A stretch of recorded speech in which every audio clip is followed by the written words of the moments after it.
Yes, sir. Yes, sir. Okay, it's 5:30, time to call the meeting to order. Please join us in the Pledge of Allegiance.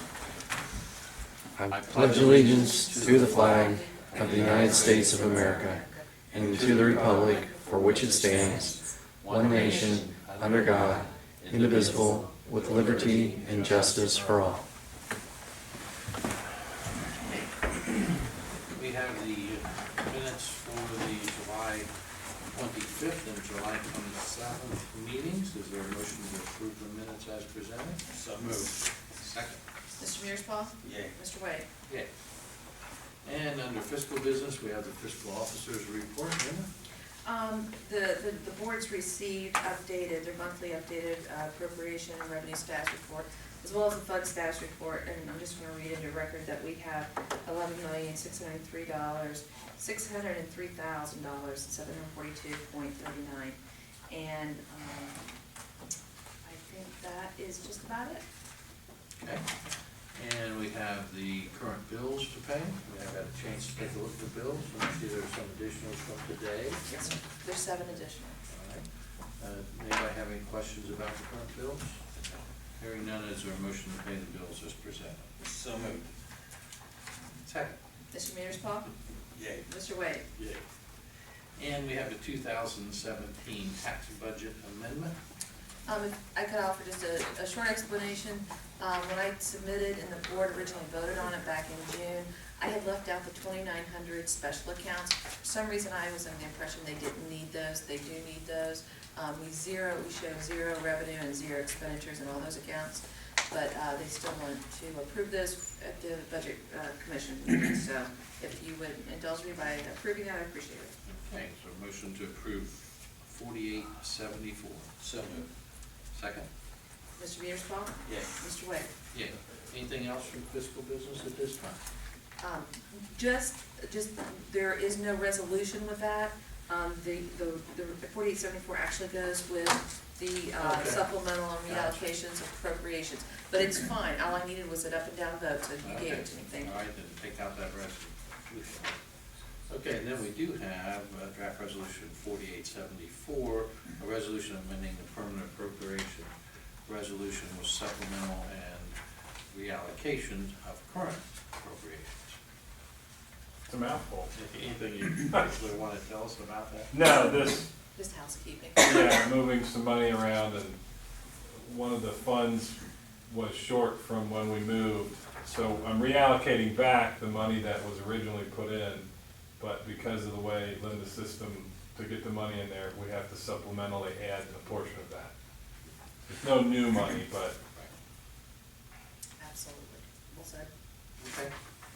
Any questions about 4874? Is there a motion to approve 4874? So moved. Second? Mr. Mearsclaw? Yeah. Mr. Wade? Yeah. Anything else, Linda? Yes, sir. Okay, we have a special activity, Council on Aging of Southwest Ohio presentation with Sharon Fusco. That's Hi, me. Sharon. Please, if you would. Thank you. One of these, and I need to grab one more. This is our annual report, Okay. and I'm here this evening just to give you an update on the program. So I want to thank you first for taking time to hear us. I'll be brief. My goal tonight is just to update you on the Warren County Elderly Services Program. It's funded by the taxpayers of Warren County via the Senior Services Levy. It serves older adults in your community. In Clearcreek, we have served 83 clients in this past year. And without this program, these adults would likely end up in nursing homes at a cost that's probably 12 times higher than what we pay on average for this program. So it's a good benefit for the taxpayer as well as the individual, because it keeps them safe and healthy in their homes, which is, is where most people would like to age in place. I would also let you know that in Warren County, Council on Aging is charged by the county commissioners to administer the program, and we also subcontract many of the in-home services to Warren County Community Services. They actually provide the feet on the street, the people that go in the homes to assess the clients, to provide their care management, and to determine what services are needed. A number of our providers are also local, from the county that provide the services such as meals, transportation, care, basic home care like cleaning and bathing and dressing and so forth. So these services are very valuable to the county, to the individuals that receive them, and also, again, we try and keep the dollars local whenever we can, as long as we have providers in the area that can do those services. So the other thing I would let you know is that this program is in its 14th year. It is up for renewal this year. In November, they'll be voting on this, so it does come up to the ballot. And I'd like to point out in the report that I passed you, you'll see not only the numbers of the program, like how many we served and what the dollars are and so forth, but more importantly, the stories. The stories in there will really give you a flavor of how meaningful this program is to the clients that receive those services. So if you have a minute, we ask that you do take a time to read through those. Our typical client, as you'll see in the report, is a 78-year-old woman. She lives alone on an income of about $21,000 a year, and from this, she pays nearly $4,000 on average in medical costs. Due to declining health and mobility, she's unable to perform those activities of daily life that we sort of take for granted, like bathing and dressing and cleaning and cooking meals, driving and so forth. So the program's not only compassionate, but it's also cost effective. As I said before, it costs taxpayers nearly, on average, about $335 a month to provide these services, and that compares to what it would cost a taxpayer to have that person in a nursing home at about $4,000 a month. So if there's any questions, I'm happy to answer them. I just wanted to be brief and give you an overview. Okay, anybody have any questions? I would tell you that I'm the treasurer for Warren County Community Services. And I will tell you that if you, we give people the opportunity to participate in Meals on Wheels. March is when we typically ask, like the politicians will come in and do it. But if you've never delivered Meals on Wheels, it takes about 3 hours. I would highly suggest you go on a route to see the people that we serve, because you will be a huge believer in this program if you do. Yeah, I would encourage you to call Council on Aging. We can arrange a home visit where you can see how we set up, an entire service plan. And it is I agree with you, it's very rewarding. I like to do it just once in a while, just to remind me why my time is important. So. Very good. All right. Thanks for Sharon, coming. Thank you very much. You all have a good evening. Thank you very much. Okay, we have new business tonight under administration, a purchase recommendation, Fire Chief candidate assessment for the Ohio Fire Chiefs Association of $3,900. Anything special, just that's what it takes to engage them to That was interview our the candidates. proposal and cost. Okay. They're going to do this on August 23rd for the 2 assistant chiefs. It will be basically about 8 to noon. They have a protocol they run through, but they tailor it to your needs and what you want to assess and your agency. Al Wu is the person who runs the assessment center for the Ohio Fire Chiefs Association. They will have, I think, 3 other chiefs that come down and do the assessment. And then they give us a report and score. The 2, or however many have, in this case our 2, give us a report back that we can then use and do our interview with those 2. So that's August 23rd. We're going to hold it at the fire station because they need 3 different rooms to organize this, and it's the only place we have enough room to do that. Okay. Anybody have any questions for him about this? Any questions? How often is this done? Is this every year, this assessment? Well, as needed. I mean, I think we've had them do lieutenants or captains in the past year. Yeah, we've never used it for a chief, as I recall. Yeah, I believe the last chief's process was through the fire chiefs. I believe so. so you know, it's as you need for hiring or evaluating for promotions. Logistically, I have no clue, and I'm sure you guys are fine with it, we should be fine with it, but does it make sense to do it with the fire department? I don't know if that would be uncomfortable for people being assessed, that's all. I'm gonna sit down and talk to Tim and Steve about the process, I think, on Thursday. I don't have another facility to do it. Well, there's And I always don't- facilities, I mean, you get bars, the city spring bars, anything, any number of Right. places. You know, I did ask Al, I said, is that awkward, do you think, Yeah, to that's do it the at only the thing. It firehouse? sounds And awkward. he said no, he Okay. didn't. You know, I, Steve, and Tim, if either of them has a problem, I would think they'd be most comfortable there. You know, the guys will be blocked from entering those areas and leaving that space alone for those 4 hours, so, I think it'll be all right. Okay. Okay, is there a motion to approve this expenditure? So moved. Second. Mr. Mearsclaw? Yay. Mr. Wade? Yay. Anything else under administration, Jack? No, sir. Okay, under the police district, we have Ryan Roach recognition letter. Sergeant Hensley wanted to submit Ryan for recognition, kind of as an odd case using social media. He came upon a guy in the township that was walking back in July, ended up identifying that guy and conversing with him. The guy was headed to another jurisdiction, so I believe Ryan assisted him with heading there a little quicker by giving him a ride and getting him out of here.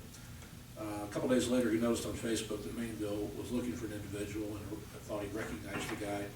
Contacted Mainville. Turned out that this fellow had tried to carjack somebody in Mainville, and they were looking to charge that person with aggravated robbery. So just paying attention and doing some good police work, he was able to pick up a felony issue for Mainville and help them out, and we appreciate his due diligence on that. He did a good job. Yeah, excellent. Good job. And we also have your monthly report, Chief, of anything particularly you want to point out? Nothing special. If you have any questions, I'll do that. Busy as usual. No, it's on. Okay, fire district, we have Lieutenant Marinelli, firefighter Matt Lalich, firefighter paramedic Likens, recognition letter from Adrian Medical Center. Yeah, we received a letter, not very often you get a letter from a trauma surgeon reaching out to the fire department to talk about what the crew did. If you read through the letter, it's very nice. Essentially, this woman fell down, showed no real signs, but called 911 because of her fall. She was on a blood thinner and she had a brain bleed going on. If she would have went to sleep that night, she would have died for sure. So because of the due diligence of the crew, they were able to convince her to go to the hospital because of her history. She did. She ended up going into a coma, but because she was at the right place, they were able to save her life. And the surgeon said that she would not be here today if it wasn't for the actions of the crew. Well, that was very nice of him to take time to do that. You've done a great job by your guys. Good job. Then we have the monthly report. Anything special you want to point out on that, Steve? Yeah, just busy as always. Our runs are up, everything's just busy. Okay. Zoning report. You got, Yeah, sorry, just- you have, we had in addition to the agenda, we got resignation from one of our newer firefighters that we need to add to the agenda, Okay. but I didn't have that in time, but you do have a copy of it in your packet. Okay, we have from Eric Neal, letter of resignation, Correct. to be effective on August the 16th. Is there a motion to accept this letter of resignation from Eric Neal? So moved. Second. Mr. Mearsclaw? Mr. Wade? Yeah. Okay, now, Jeffrey. Yep, I can answer any questions of the monthly. Nothing out of the ordinary this time. Things are long. Yep. Anybody have any questions of Jeff about the monthly report? Okay, thank you very much, Jeff.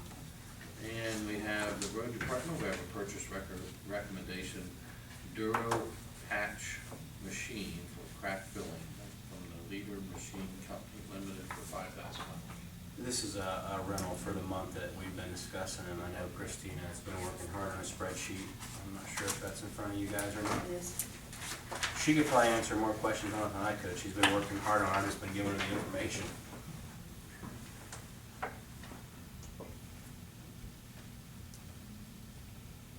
No? Does anyone have any questions? Oh, no, maybe $18 a crack versus Versus 49. $50 a crack. Yeah, we Which would you recommend, Christine? We had talked, Scott and I had been talking about just comparing the two options. We knew that renting a machine was clearly gonna be the effective way to go, but I wanted to look at some numbers. And just from dollars and cents, if you compare, so we had to extrapolate over 800 cracks because that's what we kind of estimate we'll be able to get done in a month. We couldn't do that many the other way in 5 years. So but to compare, the price is, about $50 versus $19. But the manpower is not factored into the price, and that's just 6,400 hours versus 500 hours. So you do not have the manpower factored in the price of this? Not Just the cost, no, materials? I didn't. Okay, I because my didn't- question to you would be, if they weren't doing this, did you have something else for them to do? Now, I know the answer would be yes, but, I mean, it's a question you have to ask, but if the manpower hours are not even calculated, then it really doesn't matter. Yeah, they're gonna dedicate a month with 4 of the folks to using this machine as much as they can. But yeah, they have plenty of other things to spend time on, but just the fact that we're gonna get 800 cracks done, In a where we month. wouldn't do that in 5 years, 10 years, I don't know how long it would be, just because the process is so much quicker. So we're gonna outlay a little bit more cash this year to attack this way, but it's well worth it, and then we'll evaluate for next year if we do it again for a month. I was up at Springboro High School last night for an open house and was looking at the cracks that they have in their parking lot right outside the main entrance. And it's a lot of cracks. And they almost, 'cause my husband and I made a joke about it because they were so bad. It looks like they go down like, not inches, but feet. I mean, when, you try and stick a stick down them, because they're about this wide, and who knows how far down they go. Will this like go all the way down? Is that the purpose? Yeah, that's what we're using with ours. That's Okay. what most of ours are. Some of ours, you can turn a bicycle sideways and sit it all the way down to the bolts. That's what these look like. And with the rubber mixed in with it, it should have a little more give, and we're hoping it'll actually do better than actually milling them out and putting hot mix in them, so. They will, the process is you fill the crack up to a certain point with the aggregate or the crushed stone, and then you put the emulsion in it to create that seal and flexible movement of it, and then you put crushed on top of it, so you don't have that tacky finish. So I think it'll probably be more effective than the way we normally do it, and clearly we can get 800 done in a month versus, like 50 in a year if we're lucky. We'll have much better numbers. We'll keep track of everything we do and how far we go this year. A lot of what we're doing is purely based on the best way we can figure it out to do it accurately, so we'll have much better, more accurate numbers once we get through a month with it. So we're gonna try to do 4 days a week. We're caught up on, we've only got 4 ditches to do, which is amazing, because last year, this time we had about 40 on the list. So we're trying to get everything caught up so we can dedicate 4 days a week to it, so. Good. All right, great project. Where are some of those very large cracks located? Everywhere. In the Go to streets? Stone, you can go to any of the Stone Ridge North, Stone Ridge South. They're in every subdivision we have. Just from Foxdale. the movement being. Foxdale's really bad. It's just from everything I gather from the county and the state and everybody I've talked to, it's just the soil content we have here. There's so much water in it That's true. that a lot of it's based on just the soil and what it's made of here. So we have 2 purchase recommendations, one for the rental of the machine and then one for the emulsion. And I know we have to do those separate, but it's our motion to approve the rental of the machine for approximately $5,000, not to exceed $5,000, I guess we better say. Okay, sure. So moved. Second. Mr. Mearsclaw? Yay. Mr. Wade? Yay. And then to purchase the emulsion and the product not to exceed $8,000. So moved. Second. Mr. Mearsclaw? Yay. Mr. Wade? Yay. Because you brought that up, Mr. Wade, I feel like I have to tell you, in 5 audits, we have never been dinged once for taking multiple things at one time, I will tell you that. Oh, well. Oh, well. Poor Brian. He's not here to defend himself, so. That's kidding. Guardrail replacement on Crossley Road from security fence. We actually budgeted $25,000 in the budget this year, and if you haven't noticed on Bunnell Hill, going up the hill, Oh, yeah. they came in and did that in a day. We actually went out and burned it in a day right after that. And we had Crossley and Red Line and our battery over here slated for next year, but somebody hit it, rolled over it, crushed it, destroyed it, and we can't repair it, we need to get it fixed, so. Okay. We didn't have a price, they put 10,000 in, and we finally got it, I guess, yesterday, so if you can amend it to the 10,083.75. Can we just say not to exceed 11,000? Hey, Sure. There's a motion to, for guardrail replacement on Crossley Road through security fence group, not to exceed 11,000. So moved. Second. Mr. Mearsclaw? Yay. Mr. Wade? Yay. And monthly reports, Don? Really the only updates that I have is we did get our truck back, the small dump from Burns today. And the large dump we ordered is at K Rose being outfitted. So we have both, we have the small one back and the other one's at K Rose, getting everything put on, so. Take probably 30 days up there or so. They move pretty quick once they get it in, because they have a line of them out the door. They told us they originally would take almost 7 months to get it in, but they called and said they had an opening, so I actually called International and said, where's the truck? And they took it straight to K Rose for us. I haven't even seen it yet. They actually delivered it to K Rose for us, so we were gonna wait till they got it into their shop and we're digging into it, and then, Jack and I are gonna run it there and take a look at it so he can see their process and their facility and stuff, so. Okay, that's great. Anybody have any questions for Scott? Anything under staff reports? I had something I wanted to share, so I'm gonna pass this paperwork out, turn the TV on. Okay. This, last year in May, CERB does a report on health insurance. And I had put a graph together when we were talking about the health insurance. And Steve reminded me with the new report to update what that looked like. So I've done that, and you can see where our numbers hit for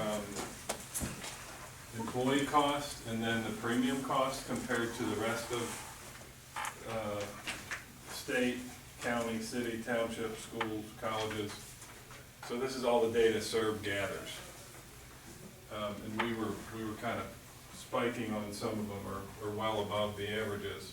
You don't happen to have the ones prior to the changes, do you? Is that? This one, if you look at the sheet, it's got the historical numbers, and then it's, Okay. there's graphical representation Gotcha. there. Thank you, sorry.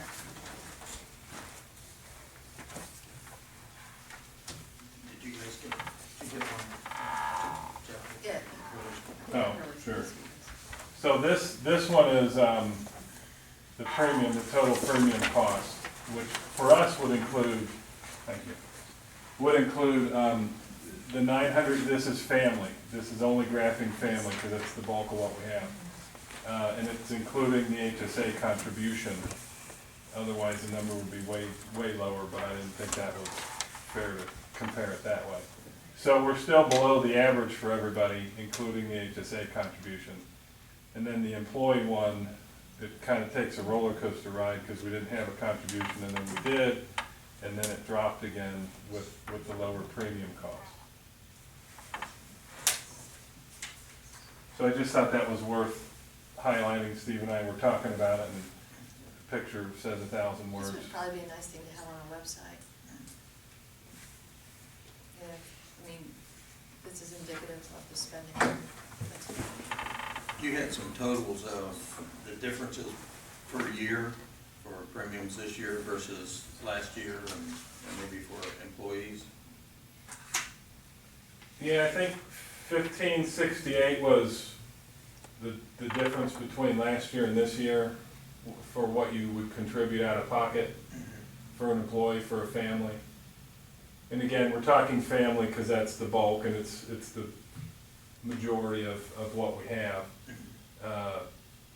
So that would be, I don't know, what would that be, about 100,000? Yeah, out of pocket for the employees, I mean, if you add up the whole number yeah. across the population. So it's you know, it's a decent savings. If you compare the last couple of years, I know we estimated, I don't know, about 200,000, but if you look at the difference here, it's over 300,000 that you would, the savings would equate to. Just looking at the families and kind of projecting that out, so. Very good. it's very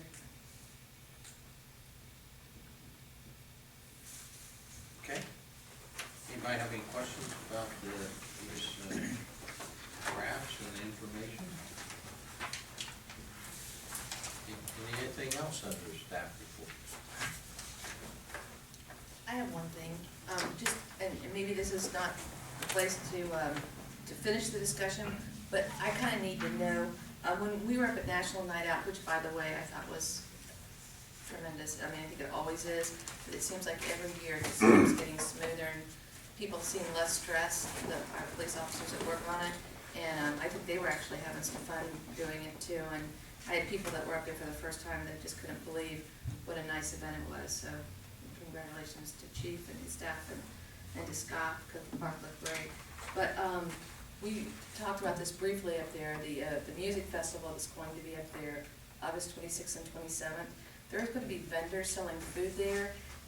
I talked to Chief Terrell about this, because I know we sell vendor permits, and if somebody's going to be taking in money to be selling food up there, the township should be getting that money, not the people putting on the music festival, it would seem to me. And again, I'm not here to get an answer right away if we don't have an answer today. But if we need to know, how many vendors are gonna be there, because we made it a real point that we weren't gonna be selling food up there in the past. And to make it fair, I think there's gotta be some kind of fee charged to these vendors, because they're gonna be making money on people that are at the park. And I don't know who gets that money, where I should receipt it in when it does come in, or any of those things, so. I don't know that we have a vendor permit process. I mean, the people like soccer or football will have booths and sell drinks and food, which is, No, I don't think so. yeah, In soccer? they have, they I've been up do. there for soccer games and they've Because I never allowed asked it. Tony about it, not knowing the protocol, but I don't think we have a vendor. Our vendor permit process has historically been trying to keep track of people that come in here from out of town For sales. and for sales, and they're coming in, they're selling furniture or magazines, and to be delivered at a later time. Where Is you that get- soliciting? Where you get people ripped off. So the law allows the township to regulate that, and I sign up on those permits, so we know who those people are. Food permit vendors, coming from the city of Middletown, that's what we did. We charged every vendor at the parks a fee, but I don't think we have that in place, and I'm not sure We've our never- vendor permit We've never would done it. accomplish We've that never done it. task. Yeah, we have been approached by Hidden Valley, remember, they even wanted to Yeah. give out They- free coupons, and we said, no, we're not even allowing free things to be given up out there. So, that's my When did concern, Hidden Valley want to do that? a couple of years ago, I mean, that's what event? at soccer games, and then we said we were not allowing any vendors during soccer games. And they weren't even, I think they were just wanting to give They were wanting coupons to out, give coupons for free ice cream, so people could get free ice cream down at the bar. but we said we weren't allowing any vendors during the soccer games. I mean, I know in 8 years, we've never talked about it. Yeah. Yeah, About that even. Tony and I talked about they rented all 3 shelters for the 2 days, which anybody could do and has done. He asked me about, he said, here's their setup, they're gonna have some booths, and I said, what have we done in the past? And he said, well, we've had where soccer or football would have food or drink that they'll sell We've never had. during the, that's what I'm basing it off of, and I said, well, Well, if others have. what's inherently wrong with it? What's the matter with it? What don't you like about it? It's not a matter of what I like, I just wanna make sure I put it in the right accounts when it comes across my desk. So and that far we're- as a fee, but it and- doesn't sound like we're charging a fee. But that's my concern. If somebody is coming and having an event at our park that we are letting them use at no charge, okay, because. Oh, we're not charging them to rent? I assume the festival's. No, they're renting all 3 shelters for That's, those days. that's $150, they're renting that. But if they're charging vendors to come in, and the lady that told me at the Indigenous Music Festival, that they're charging vendors to come in and sell crafts, and they're selling drinks, and they're selling food. Now, if they're running a business as a festival and bringing in money off of public lands, I don't think that's right, but that's not my decision, that'd be the board's decision. Now, it's not unlike what they do at the Warren County Fair. Well, there's a big difference there, though. I mean, they're paying the money that supports the fairgrounds. I mean, we had, I guess Tony and I were, They rent space by the foot. Right, exactly. So, yeah, they rent space by the foot, so, where I'm headed with this is, we should be, I don't wanna stop people from doing that, but we ought to get more than $150 to rent the. Well, if they're just renting shelter, but they're gonna be using the park. I mean, I understand that they're renting the shelter, they're spending $150 to rent the shelter, but that doesn't pay, you know, we're still gonna have to do the portalettes, we're still going to have to do all the other things that go along with having people in the park. And maybe only 20 people are gonna come to this thing, heck, I don't know, but it's the first time. And she said, she seemed pretty excited that they were gonna have this as their permanent home. We've never had a festival at that park before. So my concern is if this is going to be the first of many, which I think it'd be great to have the first of many. I'm not saying there's anything wrong with it. I just think we should have policies in place to do that. Oh, I agree, we probably have some policies. I don't know if we wanna charge, if this is a good thing for the community, do we wanna, are you looking to charge so much that they don't come? Is that what you wanna do? I mean, I don't wanna do that, because I'm coming if it's a good thing. No, but if somebody, if as a vendor, if they're bringing in one of the guys that's What makes it at the different what fairgrounds. they do? As long as it's not something bad, if it's a nice event, and so they bring in, they sell hot dogs and they make money. You don't think that that's okay? Why do you wanna stop them? Yeah, I think we ought to be fair. And if we're telling the soccer parents that you can't sell refreshments at a soccer game, Evidently, that's happening. 2 years You ago. keep saying it's not, but he's saying that. I've been to that soccer guys games are- up there and I haven't seen it. I'm not Oh, saying well, it doesn't How about when happen. they have tournaments? Do they bring stuff in then? Don't know, haven't been to Well, a I know, tournament. but Jack's saying that he's been told that they do, so. I get that. Then I'd like Do that. they? Well, that's, My ask On those is, bigger events, the my ask tournaments and is, stuff like isn't if that, they're, are they we don't doing pay it? for All I'm the saying is, do porta we have a potties, we make them policy? pay for them. Make them pay for the porta potties. When we bring in extra porta potties and all that, we don't pay for that, the people doing the event pay for those. so. Like the 5Ks and So do all we have that. a policy? That's all I'm asking. I understand the concern, Yeah. and Tony and I tried to rectify what we have historically done. One of the things I asked was, does anybody else sell stuff when they're here? And soccer and football, he said, do. Okay. And I went, okay, well, I can't really be disparate in that application. They're renting all 3 shelters, okay, so they're not blocking anybody out that has a shelter and now this thing's going on all around them, so they've got all 3 shelters. You know, we have runs go in there, you know, benefit runs where people pay to do a run. So it's like, you know, we already allow some of that where somebody might make revenue from utilizing the park. What we might, you know, we might want to consider how we would permit or rent out using more than like a shelter, and now you want to take up more space. But we don't really have anything in place to regulate that, and since they're renting all 3 shelters, they're kind of going to occupy the space anyway. like anybody would do who would rent a shelter. But, And I think when they have some of the big invitational meets, you know, they charge enough to make money on it. yeah, and I they mean, still, They they're, do make money on them when they come there. That's one reason they have it. When they have the soccer tournaments, the soccer organization puts that on, they use that as a fundraiser. Well, they also pay us. Yeah. no, it's not, a little bit, but basically just renting the shelters. $800, yeah. When the soccer, what's the soccer group that comes in? With the tournament? What is it?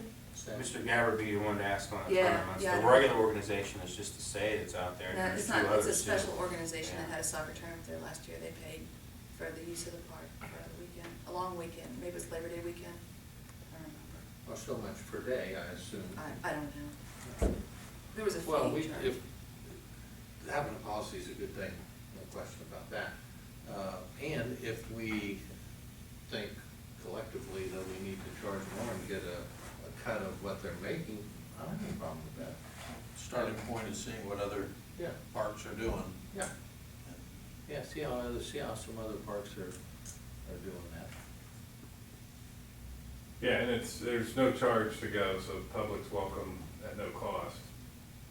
And I know in the past, groups have asked about charging for parking, and we've said, no, can't charge for parking, we're not creating a conflict on the street, or, you know, Yeah. everybody go to the park, and so, all right, well, I'll talk to Tony, Yeah, do some research and see and how. see what others do. Personally, I would encourage more activities to happen that are festival in Yeah, I nature. think we're all that in would be agreement on good to that. have more of that happen at the park. I'd like to do one on the township side. The only thing we do right now is National Night Out, which is absolutely wonderful, but I'd love to see some It's sort very of hard to festival regulate. that's not related to National Night Out, that's just some other type of event too. I think that'd be a great idea. Yeah, it's certainly between those two facilities, the Patricia Allen and the Hoffman Reserve is certainly a lovely spot. Yeah, it just sets up nice with the way the parking's kind of spread out. You can, like National Night Out, everything's concentrated there, and it's not, you're not on top of each other. Speaking of that, we'll work on that, and I've made me think about something else. We need to do some serious thinking about what we're gonna do with the house. down there. That township house. The on Oh, Hoffman side. Yeah. Think about it, you thought about that? No, but Dina's there for a little while longer. For a little while longer, but she won't be there for much longer, I don't think. Yeah. But anyway, we need to think about that, whether we wanna rent it, I mean, what are our options? Rent it or tear it down? I will tell you, the rental on 48 doesn't bring in much money, because we Never always have. give a discount for the work they do on it and stuff, so it's not. But it would make a great parks office or something like that if we needed administrative space. Talking about the one out on 48 or the. Mr. Hoffman's house. Yeah. I hate to see it being torn down, but we can't have it as a huge expense either, Yeah. without taking some pain. And I don't, it's been a long time since I've been in the barns, maybe 4 or 5 years, and I don't know what shape the barns are in either. They're not in bad shape, but Just old ones, but I think they're okay. I think the roofs are decent. Well, that's half the deal with Siding's a barns. little rough. Anyway, we need to start thinking about that. You probably already have. Administrator's residence? Hey, Just kidding. consistent too. Did I hear he wants a parsonage, is that what he said? Yeah. or he's gonna move to Clearcreek Township? Yeah, there you go. But anyway, we need to start thinking about that, as the board and Jack and everybody. If anybody's got any great ideas, I don't have any great ideas. I just, you hate to see it go, but we just can't spend a bunch of money to just keep it. And he was still maintaining all that property too. Yeah. So now the park's really swamped. They've taken on a lot more acreage out there to mow and maintain too. You'll have to hire 3 guys to keep up with the bill. What he did. Okay, well, that's all I have. Anybody have anything else? I wanted to mention, the Ridgeville Church campus landmark is, on online auction right now, and, we've I just wanna mention, if anyone knows of someone that might have a good use for that, I think there's a school that has a need for a gym, but I think it's gonna be a combination of somebody that needs something, and then we can find other people to help them, not as a township, but as citizens that care about that old place. I know that there is, I don't know how far they're going with it, an organization that's a sporting organization that's looking at trying to, considering purchasing it for a sports complex. That'd be great. Yeah. Outdoor fields, Right. 15 acres. Right. Now, is that house still rentable? Well, There's two houses, yeah, Is it? well, the. parsonage and then Steve's grandfather's old house. Yeah. That's quite right. I think there needs some fixing up on that, but, you know, I think the Yes. thing that, you know, I'm not saying this, but, you know, it was secondhand information to me that that facility, they don't think is gonna bring much more than $300,000. The number, I heard- 3 to 500,000. I heard the same thing. I heard the bidding's up to about 140 right now. And that, you know, for 15 acres. I heard it, they let it go for 2, that's all they got. Yeah. That's just rumor though. Oh, yeah. Well, I know for a fact that 8 years ago, they turned down 5, thinking they'd be smart, and that didn't work out. But, I've talked to a guy I who's hope a somebody demolition expert. He said it'd take about $1,000, just $100,000, I'm sorry, take it all the way down to dirt again. At 15 acres in Clearcreek Township at that location, the land itself is worth that. Yeah, is that a conditional use there right now? So Yeah, it's already- conditional use for a church and a school, so, or the entire 15 acres. That was another question I was asked, if it was own business. I said, yep, it's not, and it's, then, you know, you'd have to build a case to, depending on what you want to put in there, on whether it would allow it to be zoned. This certainly wouldn't be automatic. Correct, and there was initial discussion about making it into senior housing, condos, and all those things. I had a discussion with the real estate agent, and they have modified that in the website, so it is more true to what a buyer could actually do on the property as opposed to all the dreams that initially existed with the That's auction. good. So, we're hopeful. I've gotten several calls with different things and theories and dreams, and we'll see where things go. I hope to have somebody that gets hold of it I and do do too. something. Shame to have it sitting there just go to You know, anything. white elephant. Yeah. You don't need a school, do you? I could upgrade, I guess. It'd be a great place for police training. Think about it. Active shooter. Anything else? Linda, anything? Yes, sir. Okay, is there a motion to adjourn? so move. Second. Mr. Mearsclaw? Yay. Mr. Wade? Yay.